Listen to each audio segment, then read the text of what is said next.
Purposely. Your life, God's purpose. Listen at onpurposely.com. Welcome to the Gospel Tech Podcast, a resource for parents who feel overwhelmed and outpaced as they raise healthy youth in a tech world. As an educator, parent, and tech user, I want to equip parents with the tools, resources, and confidence they need to raise kids who love God and use tech.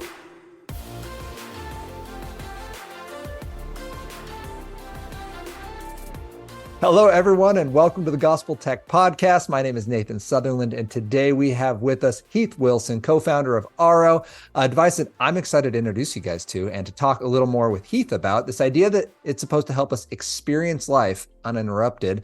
Heath, welcome to the show. Thanks for being here. Hey, good to be here. Thanks for having me. Absolutely. I'm really excited to talk to you about this Aro. Could you explain a little bit of what it is, and then we'll get into a little more of your background on who you are and how you came to the spot? Yeah, I mean, Aro was started to solve my problems and my family's problems. So this started from a place of personal failure, honestly. But the solution itself is it's a combination of hardware and software that makes it easy to put down your phone, and along the way gamifies and the whole experience and nudges you along the way. And really, our intent is to help us live out or help our customers live out their intentions. We all have these grand ambitions and intentions, but too many times life gets in the way, and in particular, that wonderful, beautiful, captivating distraction in our pocket usually is the thing that gets in the way. It certainly can. And so it's this box effectively, right, that you're putting in, which I want to return to because I don't want to get too sidetracked by that, because I can nerd out quick on that. But tell us a little bit about yourself, your family. How'd you come to this idea that Aro needs to be a thing? Yeah, so I guess I would call myself an accidental entrepreneur. I was young at one point and met some guys and started a different business in the financial technology or fintech business, and ran that for almost 18 years. And I only bring that up because it's relevant in terms of the Aro story. So, like most entrepreneurs, I got pretty attached to work, and for me that was email and staying busy. And I grew up with the BlackBerry all the way to whatever version we're on, the iPhone now, And I distinctly remember that first device, walking up the stairs to greet my wife, and I was so excited about it. And her recollection is very different. Her recollection is, oh, that's the thing that got in the way of our relationship and intimacy and all those things. So, so I've failed many times over. Maybe that's the best way to say it. I failed along the way, and with reflection, with that business behind me along the way, I had four children. So, my family's growing up in the middle of this experiment.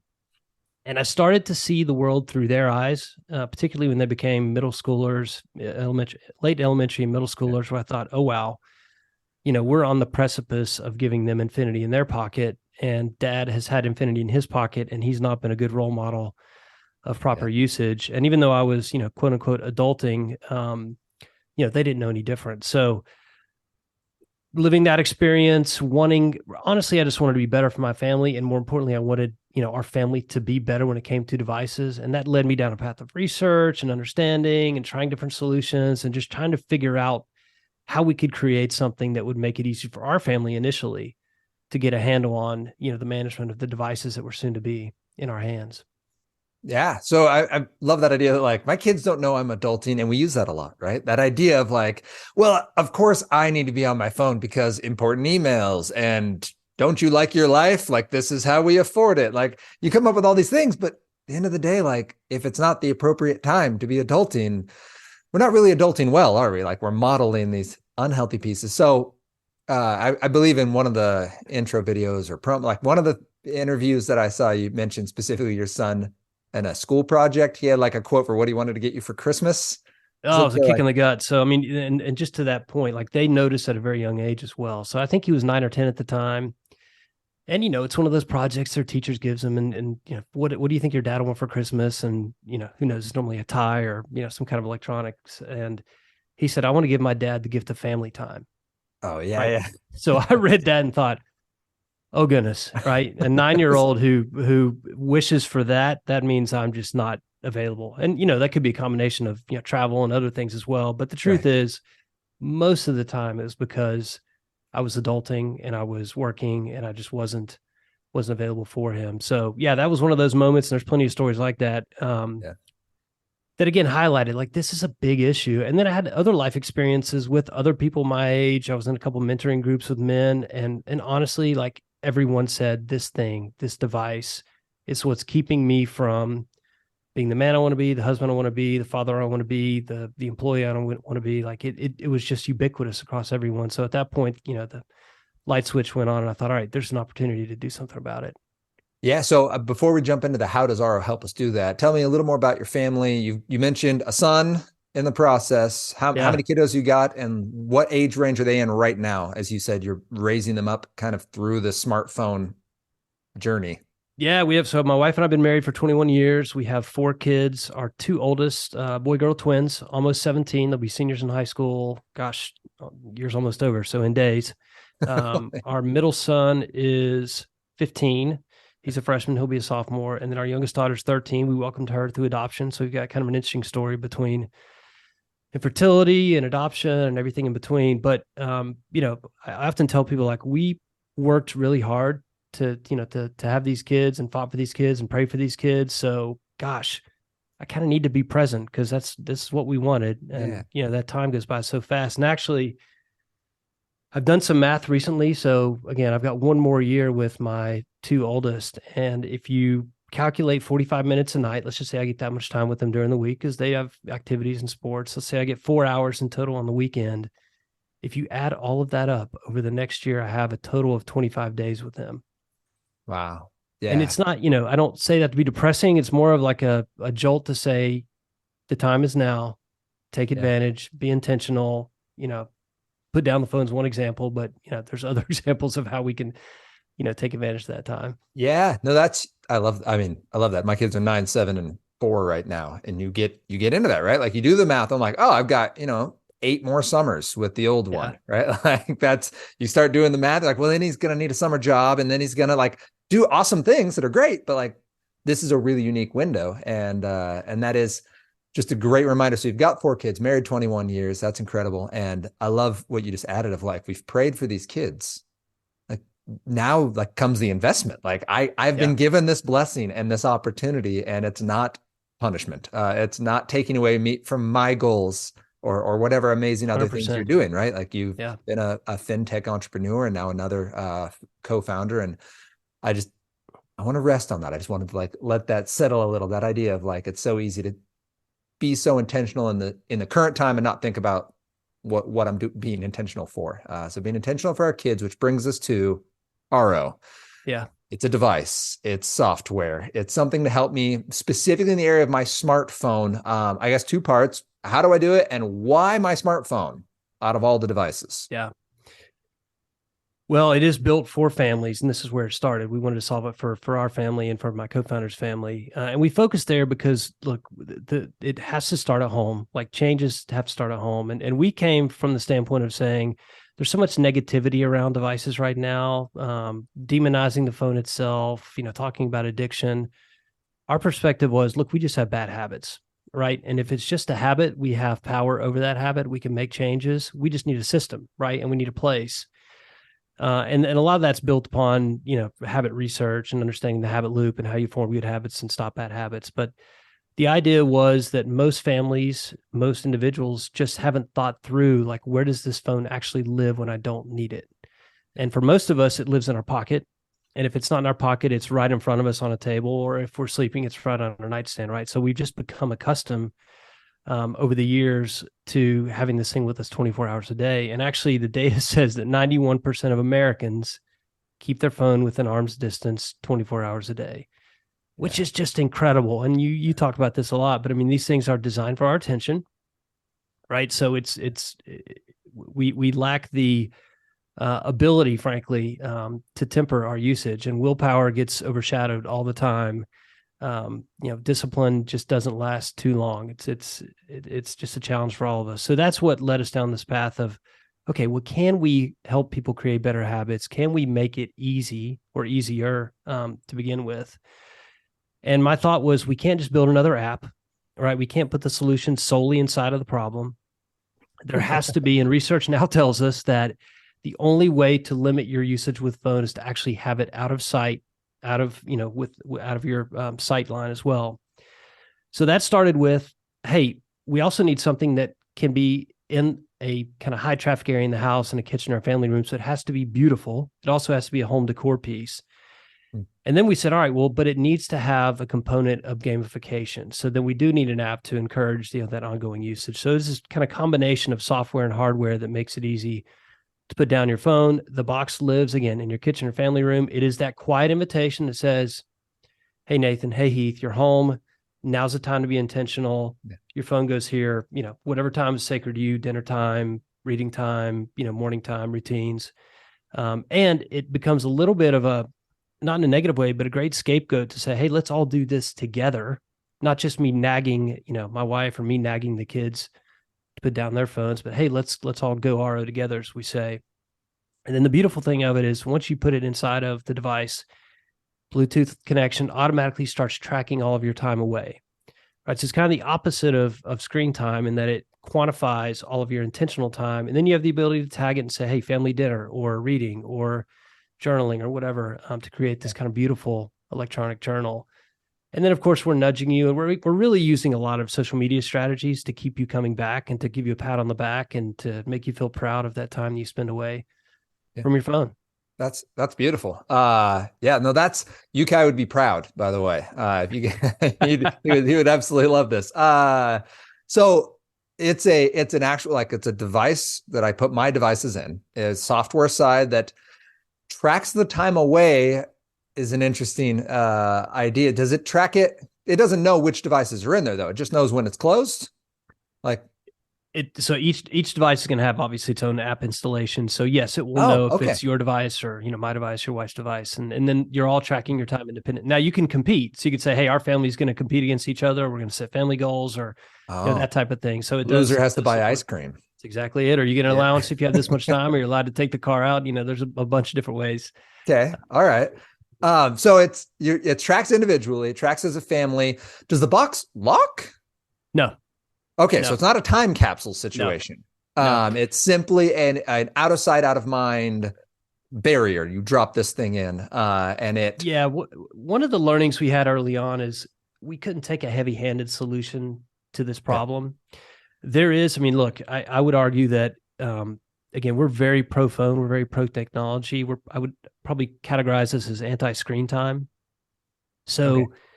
Okay. There are times when you need your phone. I'm at work, I need my phone. The classic examples, moms, when their kids are at school, typically are not going to put their phone away because, they may get a call from the doctor or the school to come pick them up. So there are times that it makes sense to have your phone. We're helping you build habits around those times where it doesn't make sense. But because of that, we didn't want to lock it. We didn't want to, put you in airplane mode. We didn't want to do anything that embedded friction into the process. Sure. In fact, the whole goal is to remove as much friction as possible. So again, that it's easy and becomes easier to put down your phone. Love that. And that's for those 45 minutes a day, 4 hours on the weekend, right? Like everyone can picture that 1 hour a day. We're like, all right, this is our hour away, which is incredible. Like if we can choose to claim 1 hour a day or 30 minutes twice, like whatever it is, like if you can claim that and that's tech-free, distraction-free. Can I drop my smartwatch in there? Can I do that? Will that work? You can, and we haven't built the app for the smartwatch, but I would actually argue that the smartwatch is kind of a great middle gap. So for those that are afraid of missing a call, the smartwatch is terrific. You typically don't get lost doom scrolling on a smartwatch, or you look really awkward if you're doing it. So we found that that's a great in between the two. That's amazing. So let me ask first then, what does it look like for your family? Since you mentioned you were kind of testing this out, you made this for your family and for your co-founder's family. What does that look like for you guys since this launched back in fall of last year? Yeah. In this journey. Well, we've been testing for years, right? Because we started this a few years ago, but in a short phrase, I would say it's changed everything.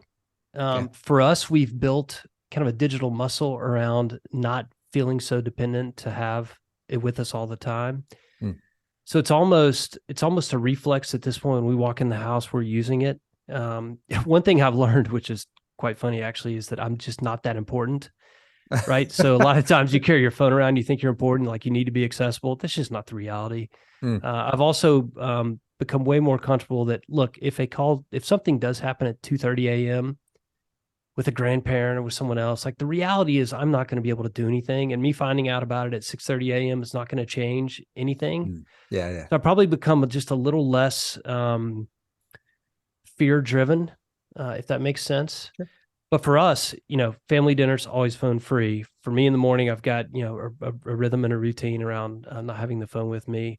None of my kids sleep with their phones in their bedrooms at night. Now, you don't have to have an RO to do that. That could just be a rule in the house. But I will tell you, what's fascinating is when I asked my teenagers about that, they said, no, Dad, every one of our friends has their phone in their bedroom at night. So it's way more prevalent than we probably think. And I would argue it's way more serious than maybe we're approaching this, because it's just, what we're really talking about doing is restoring relationships when you put your phone down. And man, if we're not putting some guardrails, if we're not putting the systems in place, we're just setting our kids up for failure in the future. So we're pretty passionate about making a change there. No, that's huge. And I want to hear kind of the rest. Anyway, I follow up on that, but I want to just emphasize that idea of like, there's so much research talking about having a phone in the bedroom. And I have yet to find a study where it says it's a good idea. Like we all do it, but I have evidence that talks about bullies and about predators and about pornography and about anxiety and about sleep and about mental health and about I can find you studies from the last 10 years on that. I don't have a single one that's like, oh, it's a net gain. Like, here's the reason you should keep doing it. And yet 9 out of 10, I'm certain that is accurate to real life for the number of kids who have smartphones that actually keep them on them throughout the night. I mean, if adults are doing it, why wouldn't the kids? So the two questions, and you mentioned your kids, leave them out of the room, and that's been a benefit that has changed kind of the way your family functionally works around the smartphone, and that you are pro tech. How does it work when those kids who normally have a phone on them come to your house? Just how do you guys handle it? Not RO specifically, as far as the way you guys made the brand or the product, but like, how does that look when people visit? And here's where this is coming from. I was at a talk in Pennsylvania this last week, asked a kid, hey, we're making this family tech framework. How do we talk about tech? How do we apply it in real life? This came up. Should smartphones be in the house? I was asking her, what did you most agree with? She told me, what did you most disagree with? And she said, having the smartphone turned in when we come home. Why? My friends will never come over. Right? She just said they'll never visit if they don't get to have their smartphones on them. Have you seen that? Has the RO played a role in that? And what might that look like for families raising young people? Yeah. So again, we've got kids across an age range. I would say in that 11 to 14-year-old range, we're pretty, maybe even 15, we're pretty strict around taking up phones at, let's call it 9 or 10 p.m. If we have a bunch of kids spending the night. Yeah. And they get used to it. And actually, we've had a couple of my son's friends say, gosh, I wish we had one of these at our house, because look, kids also crave connection, right? Yeah. And what's the number one thing getting in the way of their connection is, phones are like the yawn effect. Someone starts playing a game, the next person's playing a game, and the next person feels awkward, so they get on their phone. So when you remove that, wow, all of a sudden they're creative again. All of a sudden they're playing, with each other instead of, on their devices. So we found that to be pretty effective. Now, once they're 16, 17, I think, part of our parenting style in our family anyway is to start to give them a little more freedom. We don't want to send them off to college, with full restrictions all the way through high school. So we're letting them, kind of monitor and extend the freedom a bit. But I will tell you, oftentimes our daughter, who's almost 17 now, will say, hey, Dad, would you just remind us when it gets to be pretty late that we might want to put our phones up? Like, so she uses me as the enforcer. Yeah. Again, to get the connection. But I've seen them come over to do studying, and they would use the RO to throw all their phones in.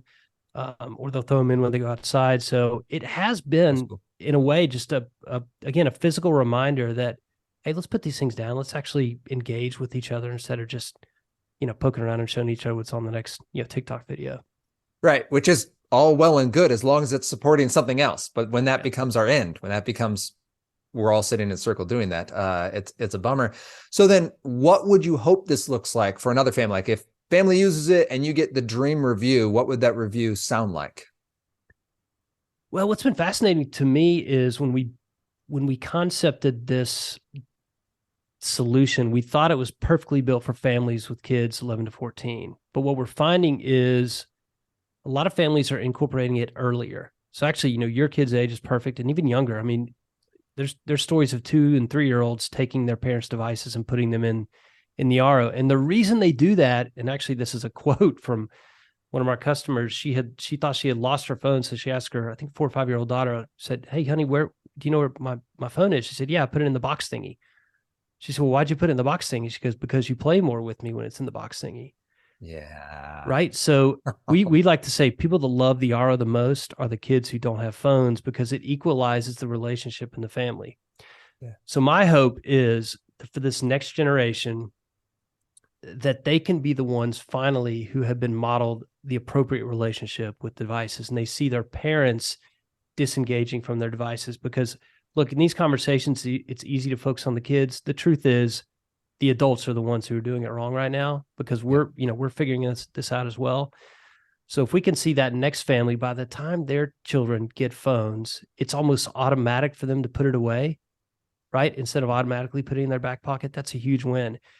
And one of the statements that always motivates us, and I think we've kind of rallied around as an organization, is we believe if we don't do something, that this will be the first generation of kids that die with more memories of others than memories they create on their own.